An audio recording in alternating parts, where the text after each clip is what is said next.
ಶ್ರೀ ಗುರುಭ್ಯೋ ನಮಃ ಮಾತಾ ಚಾಮುಂಡೇಶ್ವರಿ ದೇವತಾಯಿ ನಮೋ ನಮಃ. ವೀಕ್ಷಕರಿಗೆಲ್ಲರಿಗೂ ನಮಸ್ಕಾರ. 2025 ವರ್ಷಕ್ಕೆ ನಾವು ನೀವೆಲ್ಲರೂ ಕಾಲ ಇಡ್ತಾ ಇದ್ವಿ. ಈ ಒಂದು ಸಂದರ್ಭದಲ್ಲಿ ನಾವೆಲ್ಲ ಬೇರೆಯವರ ಆಚಾರ ವಿಚಾರಗಳೇ ಜಾಸ್ತಿ ಆಚರಣೆ ಮಾಡೋದು ಅಂತ ಅನ್ಸುತ್ತೆ ಅಲ್ವಾ? ಆಂಗ್ಲೇಯರ ಹೊಸ ವರ್ಷ ಕ್ಯಾಲೆಂಡರ್ ವರ್ಷದ ಒಂದು ದಿನಮಾನಗಳು ದ್ವಾದಶ ರಾಶಿಗೆ ಹೇಗೆಲ್ಲ ಇರುತ್ತೆ ಅನ್ನುವ ಕುರಿತಾಗಿರ್ತಕ್ಕಂಥ ಮಾಹಿತಿಯನ್ನ ನಿಮ್ಗೆ ನೀಡ್ತಾ ಇದ್ದೀವಿ. ಇನ್ನು ಯಾರೆಲ್ಲ ನಮ್ಮ ವಾಹಿನಿಯನ್ನ ಸಬ್ಸ್ಕ್ರೈಬ್ ಮಾಡಿಲ್ಲ, ಸಬ್ಸ್ಕ್ರೈಬ್ ಮಾಡ್ಕೊಳ್ಳಿ. ಸಂಪೂರ್ಣವಾಗಿ ವಿಡಿಯೋವನ್ನ ನೋಡಿ. ಕೊನೆಯಲ್ಲಿ ಪ್ರತಿ ವಿಡಿಯೋದಲ್ಲಿ ವಿಶೇಷವಾಗಿರ್ತಕ್ಕಂಥ ವಾಸ್ತು ಟಿಪ್ಸ್ ಆಗ್ಲಿ ಅಥವಾ ಮೊಬೈಲ್ ನಂಬರ್ದ ಮಾಹಿತಿ ಆಗ್ಲಿ ನೀಡ್ತೀವಿ. ಸಂಪೂರ್ಣವಾಗಿ ವಿಡಿಯೋ ನೋಡಿ. ಕೊನೆಯದಾಗಿರ್ತಕ್ಕಂಥ ರಾಶಿಯ ವಿಚಾರ ಮೀನ ರಾಶಿ. ದ್ವಾದಶ ರಾಶಿಗಳಲ್ಲಿ 12 ರಾಶಿಗಳು, 12 ರಾಶಿಯಲ್ಲಿ 11 ರಾಶಿಯ ವಿಚಾರವನ್ನ ಈಗಾಗಲೇ ನಿಮ್ಗೆ ತಿಳಿಸಿದ್ದೀನಿ. ನೋಡಿಲ್ಲ ಅಂದ್ರೆ ಯಾರಾದ್ರೂ ನಮ್ಮ ಯೂಟ್ಯೂಬ್ ಚಾನಲ್ ಒಳಗೆ ಲಿಂಕ್ಗಳೆಲ್ಲ ಹಾಕಿರ್ತೀವಿ, ಅಲ್ಲೋಗಿ ನೋಡ್ಕೋಬಹುದು. ನೋಡಿ, ಮೀನ ರಾಶಿಯ 2025 ವರ್ಷ ದಿನಮಾನಗಳು ಹೇಗಿರುತ್ತೆ ಅಂದ್ರೆ ಇವರಿಗೆ ಒಂದು ಕರಾಳದ ವರ್ಷ ಅಂತ ಹೇಳ್ಬಹುದು. ಈಗಾಗಲೇ ಪ್ರಾರಂಭವಾಗಿದೆ. ವರ್ಷ ಆರಂಭದಿಂದನೂ ವರ್ಷ ಮಧ್ಯದವರೆಗೂ ಕೂಡ ತುಂಬಾ ನಷ್ಟ, ಕಷ್ಟ, ದೇಹ ಅನಾರೋಗ್ಯ, ಆಲಸ್ಯ, ವಸ್ತುಗಳ ಮಾರಾಟ, ಮನೆ, ಜಮೀನು, ತೋಟ, ಆಭರಣಗಳು, ಯಾವುದೇ ಬೆಲೆ ಬಾಳುವ ವಸ್ತುಗಳು ಕೂಡ ಮಾರಾಟ ಮಾಡ್ತಾರೆ. ಏನೋ ಒಂದು ಕಷ್ಟದಲ್ಲಿ ಇರ್ತಾರೆ ಇವರು, ಚಿಂತೆಯಲ್ಲಿರ್ತಾರೆ, ಅಪಮಾನಗಳು, ಅವಮಾನಗಳು ಅನುಭವಿಸ್ತಾರೆ. ಮತ್ತು ಇವರಿಗೆ ಈ ಸಂದರ್ಭದಲ್ಲಿ ಯಾವುದೇ ರೀತಿಯಿಂದ ದೇವತಾ ಕಾರ್ಯಗಳು ಮಾಡಬೇಕು ಅಂತ ಮನಸ್ಸು ಕೂಡ ಬರುವುದಿಲ್ಲ. ಸತ್ಕಾರ್ಯಗಳಲ್ಲಿ ಭಾಗವಹಿಸೋದು ಕಡಿಮೆ ಆಗುತ್ತೆ. ಒಬ್ಬರೇ ಕುತ್ಕೊಂಡು ತುಂಬಾ ಆಲೋಚನೆಗಳನ್ನ ಮಾಡ್ತಾರೆ. ಈ ಸಮಯದಲ್ಲಿ ಇವರ ಮನಸ್ಸು ಮೀನಿನ ಹೆಜ್ಜೆಯ ಹಾಗೆ. ಮೀನೇ ಇಲ್ಲಿರೋದು ಇಲ್ಲೋ ಇರುತ್ತೆ, ಆ ಮೀನು ಓಡಾಡೋದೇ ನಮ್ಗೆ ಗ್ರಹಿಸಕ್ಕಾಗಲ್ಲ. ಅಂತದ್ರಲ್ಲಿ ಈ ಮೀನಿನ ಹೆಜ್ಜೆ ಕಂಡುಹಿಡಿಯೋರು ಯಾರು? ಅದೇ ತರ ಮೀನ ರಾಶಿಯವರ ಈ ವರ್ಷದ ಒಂದು ಮನಸ್ಥಿತಿ ಆಗಿರುತ್ತೆ. ತುಂಬಾನೇ ಒಂದು ನೋವುಗಳನ್ನ, ತುಂಬಾನೇ ಕಷ್ಟಗಳನ್ನ ನೋಡ್ತಾರೆ ಈ ವರ್ಷ. ವರ್ಷ ಆರಂಭದಿಂದ ಈಗಾಗಲೇ ಪ್ರಾರಂಭ ಆಗಿದೆ ಅವ್ರಿಗೆ, ಆದ್ರೂ ವರ್ಷಾರಂಭದಿಂದ ವರ್ಷದ ಮಧ್ಯದವರೆಗೂ ಇದೆಲ್ಲ ನಡೀತಾ ಇರುತ್ತೆ. ಇದಕ್ಕೆ ಒಂದು ಸುಲಭ ಸರಳ ಒಂದು ಪರಿಹಾರವನ್ನು ಕೂಡ ಹೇಳ್ತೀನಿ, ಮಾಡ್ಕೊಳ್ಳಿ. ಪ್ರತಿ ಗುರುವಾರ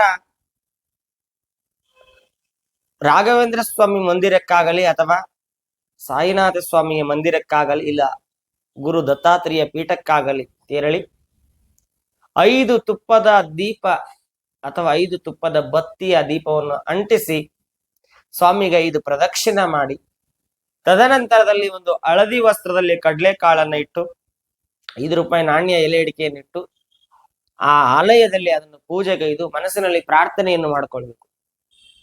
ನನಗಾಗ್ತಕ್ಕಂಥ ಪ್ರತಿಯೊಂದು ಗುರುವಿನ ಅಶುಭ ವಾರ್ತೆಗಳು, ಅಶುಭ ಫಲಗಳು ಕಡಿಮೆ ಆಗ್ಲಿ, ಮುಂದಿನ ದಿನಮಾನಗಳು ನನಗೆ ಸಿದ್ಧಿಯಾಗಿ ಬರ್ಲಿ ಅಂತ ಪ್ರಾರ್ಥನೆ ಮಾಡಿಕೊಂಡು ಆ ಗುರುವಿನ ಆಲಯದಲ್ಲಿ ದಾನ ಮಾಡಬರ್ಬೇಕು.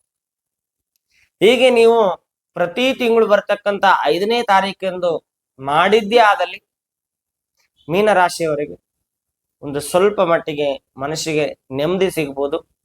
ಈ 2025 ಒಂದು ಮಧ್ಯ ಹಂತದವರೆಗೂ, ಮಧ್ಯ ಆದ್ಮೇಲೆ, ಏನು ಮೇ ತಿಂಗಳು ಕಳೆದ ಆದ್ಮೇಲೆ ಶುಭ ದಿನಗಳು ಬರ್ತಕ್ಕಂಥ ಸಾಧ್ಯತೆ ಇರುತ್ತೆ.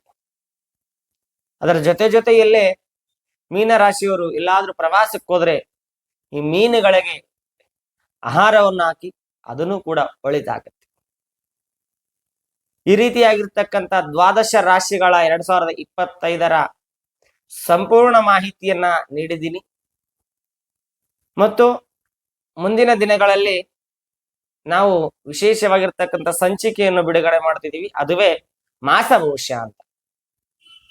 ಯಾರಿಗೆಲ್ಲ ನಿಮ್ಮ ರಾಶಿಯ ಪ್ರತಿ ತಿಂಗಳ ಭವಿಷ್ಯ ತಿಳಿಬೇಕನ್ನಿಸ್ತುತ್ತೋ, ತಿಳ್ಕೊಳ್ಬೇಕಂತ ಆಸಕ್ತಿ ಇದೆಯೋ, ವಾಸ್ತು ವಿಚಾರ, ಯಂತ್ರ ವಿಚಾರ, ಮೊಬೈಲ್ ನಂಬರ್ ವಿಚಾರ, ಆಚಾರ ವಿಚಾರಗಳ ಒಂದು ಮಾಹಿತಿ, ಧರ್ಮಶಾಸ್ತ್ರದ ಸಾರಗಳು, ಇದೆಲ್ಲರ ಕುರಿತಾಗಿರ್ತಕ್ಕಂಥ ಮಾಹಿತಿ ನಮ್ಮ ಸನಾತನ ಧರ್ಮದ ಆಚಾರ ವಿಚಾರಗಳು ಒಳಗೊಂಡಿರ್ತಕ್ಕಂಥ ನಮ್ಮ ಸಂಸ್ಥೆ ಸ್ವಸ್ತಿಕ್ ಆರೋಗ್ಯ ಮಂದಿರ ಮತ್ತು ಆಸ್ಟ್ರೋ ಅಂಡ್ ವಾಸ್ತು 555.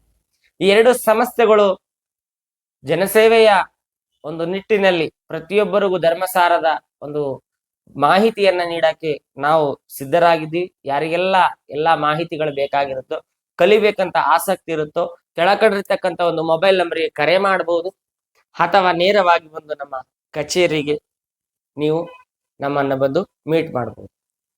ಅದೇ ರೀತಿಯಿಂದ ಇವತ್ತು ಒಂದು ವಿಶೇಷವಾಗಿರ್ತಕ್ಕಂಥ ಮಾಹಿತಿಯನ್ನು ನೀಡ್ತೀನಿ. ಏನಪ್ಪಾ ಅಂದ್ರೆ, ನಾವು ಆಂಗ್ಲೇಯರ ಒಂದು ಹೊಸ ವರ್ಷವನ್ನ ಆಚರಣೆ ಮಾಡ್ತಾ ಇದ್ದೀವಿ. ಅದು ಸುಮಾರು ವರ್ಷದಿಂದ ಮಾಡ್ತಾ ಇದ್ದೀವಿ, ಕ್ಯಾಲೆಂಡರ್ ವರ್ಷವನ್ನ.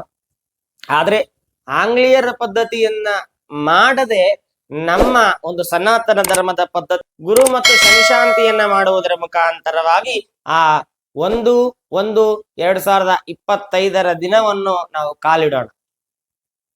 ಯಾರೆಲ್ಲ ಈ ಪೂಜೆಯಲ್ಲಿ ಗುರುಶಾಂತಿ ಮತ್ತು ಶನಿಶಾಂತಿಯಲ್ಲಿ ಭಾಗವಹಿಸಬೇಕಂತ ಆಸಕ್ತಿ ಇದೆಯೋ ನೋಂದಣಿ ಮಾಡಿಕೊಳ್ಳಿ ಮತ್ತು ಬಂದು ಪೂಜೆಯಲ್ಲಿ ಭಾಗವಹಿಸಿ ಅಂತ ಹೇಳುವ ವಿಚಾರದ ಮಾಹಿತಿಯನ್ನ ನೀಡಿದ್ದೀನಿ. ಮತ್ತೆ ಮುಂದಿನ ವಿಡಿಯೋದೊಂದಿಗೆ ನಿಮ್ಮನ್ನೆಲ್ಲ ಕಾಣ್ತೀನಿ. ಅಲ್ಲಿವರೆಗೂ ಮಾಹಿತಿಗಾಗಿ ನಮ್ಮನ್ನ ಫಾಲೋ ಮಾಡ್ತಾ ಇರಿ. ಎಲ್ಲರಿಗೂ ಶುಭವಾಗಲಿ. ಶುಭಮಸ್ತು.